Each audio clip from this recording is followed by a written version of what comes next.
Hi guys, and welcome to another session of Honest Talk About Women, where you'll learn tips, tricks and strategies on how to navigate the minefields of dating and relationships.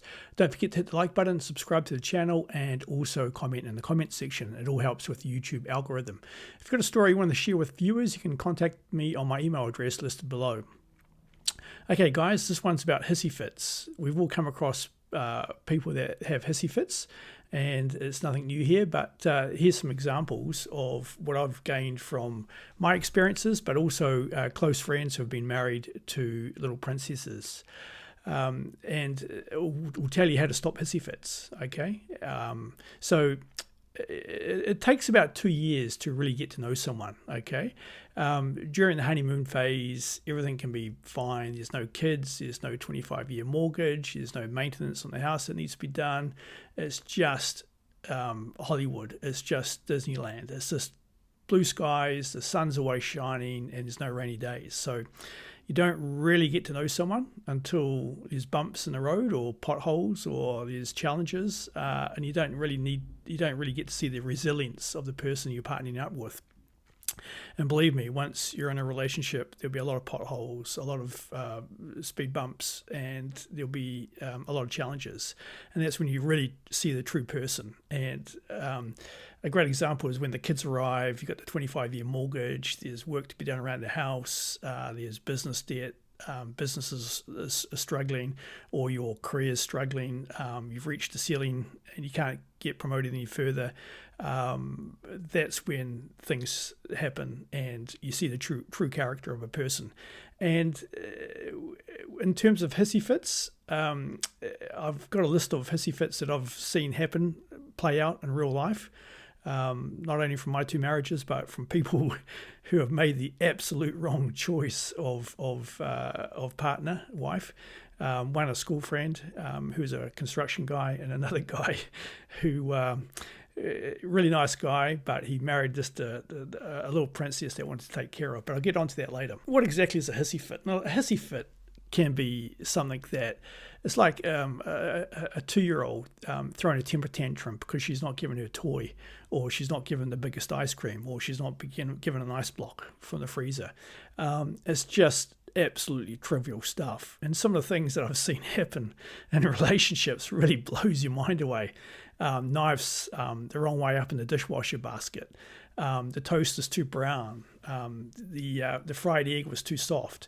The toilet seat left up, internal doors of the house not shut, crumbs left on the kitchen countertop, a tea towel washed with a bath towel, white socks washed with black socks, wrong branded food items purchased, the curtains pulled too early, the light bulbs are too bright, the kid's toy is too loud, can't get the dream vacation to France. Christmas decorations have been left up too late. The underfloor bathroom heating needs to be left on 24/7. The window cleaner needs to come fortnightly rather than 3 monthly. The coffee's too hot. The vacation hotel is not clean enough. The vacation hotel restaurant food is not good enough. A lot of this can be really trivial. Yes, some points you can bring it up, but most of that, people tend to pick on things that as an excuse to release their emotions. Okay, they're tightly wound up. They're wound up like a tennis racket, highly strung, and they need an outlet. And it's these trivial little things that turn into hissy fits. And if you ever see one in life, it's just appalling. It's just not adult behavior from a professional person or a mature lady adult.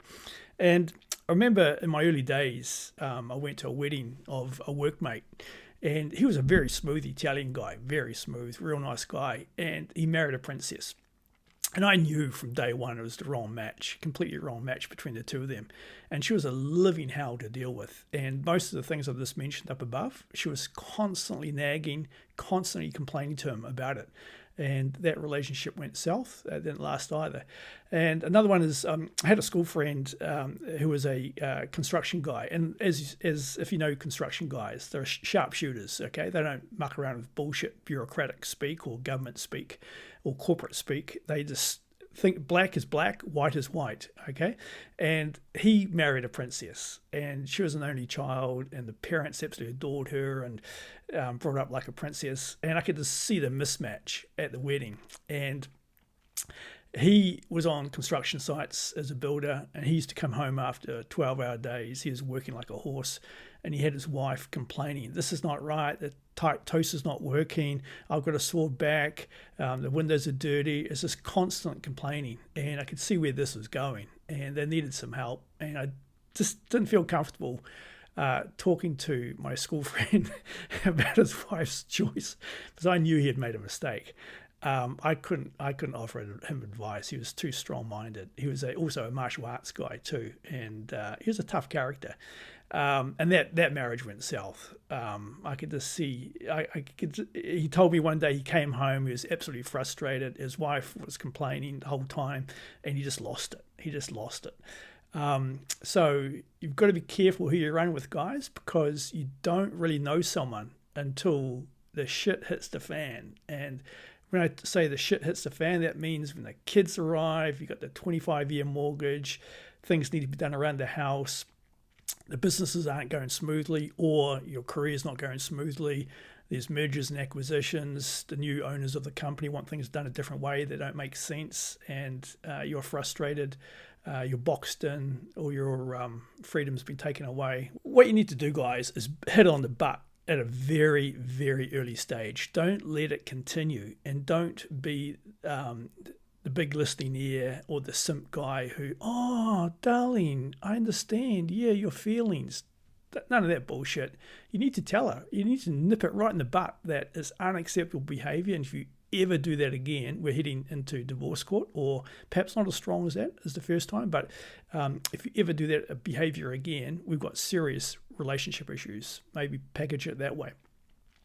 So another way is to also put the problem back on her. What are you going to do about it? Just leave it at that. If she complains about something, oh, my coffee's too hot at a cafe. Okay, what are you going to do about it?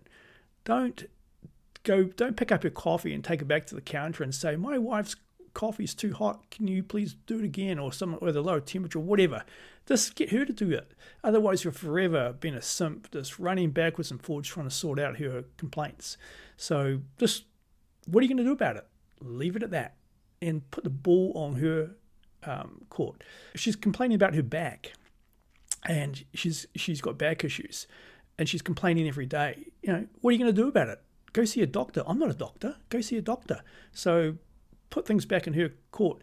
And if it doesn't really work out, then you really need to work out whether you want to stay in this relationship or not. And a lot of it depends on your sexual market value and who's got the upper strength in terms of income potential, and also what it comes down to your prenuptial marriage contract that you signed up to at the start. Did you list her assets at the start? Did you list her liabilities at the start? Were yours listed, assets and liabilities? Any student debt, credit card debt, the whole works. If you've got a very clear upfront agreement, it's a breeze to walk out of. And I had a very tight marriage contract in my second marriage, and it was a breeze to walk out in the second marriage, because everything was upfront. Her assets, my assets, her businesses, my businesses, her cash balances, my cash balances, any liabilities, credit card debts, the works. It was very simple. So obviously, before you go down the big divorce court route, counselling, you should look at it. As you know, my views on counselling, it doesn't work for me. I went to university with a lot of people that want to be counsellors, and I didn't value them very highly. And they tend to, it can lead into a bit of a gripe session when you go to counselling. My husband's not putting the cookies in the cookie container that I've marked cookies. That sort of trivial bullshit you don't have time for. And when it's at $500 an hour, it soon rakes up to a couple of $1,000 a month. And counselling only works if there's two willing partners that can change.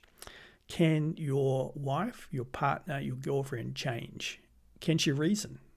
Does she have logic? That's what you got to ask yourself. I firmly believe that most people can't change. They've got their DNA stamped on them in their very early years of their life. They can either handle stress or they can't. They've been put under pressure in their early childhood and they can come through, or they've had a princess upbringing, which you can't undo that. They are what they are. And people have character flaws, and you just got to accept it. And whether you can live with that, or whether you're better off on your own, solo, or finding a new woman. If it's all over, guys, then put it down to a life lesson. You learnt something out of it. There must have been good times. Focus on that. Try and be as positive as you can, but get out of it and freeze those bank accounts straight away. Otherwise, you'll see a tremendous hit to your joint bank account. Money will disappear for all sorts of reasons, and usually it's stockpiling up on toiletry items that a lot of females have. That's very expensive. Getting the car repaired now rather than 12 months' time, all those sort of things, and your mountain of cash will dwindle down to absolutely nothing, and you won't have any money for the joint expenses like the rent, the mortgage, the lease agreement, the maintenance around the house, kids' school fees, etc. And then you'll start to have to put money in yourself if you're the biggest income earner, if she doesn't want to contribute, and that's where things get tricky. So freeze that bank account, guys. Seek professional legal advice. I can't give it to you. There are good lawyers out there, and there's also bunny lawyers out there. You basically get what you pay for, and I've mentioned it before. Myself trying to do things on the cheap with budget lawyers who give budget advice, and there are just no life experiences.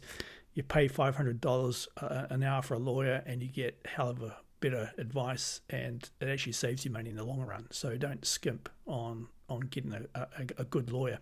So that's it for today, guys. Hissy fits, what they are, how to stamp them out at the start, and how to be hissy free in a relationship. So if you like the video, guys, hit the like button, subscribe to the channel, and also comment in the comment section. You can also purchase my book Alpha Dating on Amazon and Kindle. It can be in your inbox in seconds, and it has all the green and red flags to look for when analyzing or considering someone to run with. So that's it for today, guys. Until next time, take care.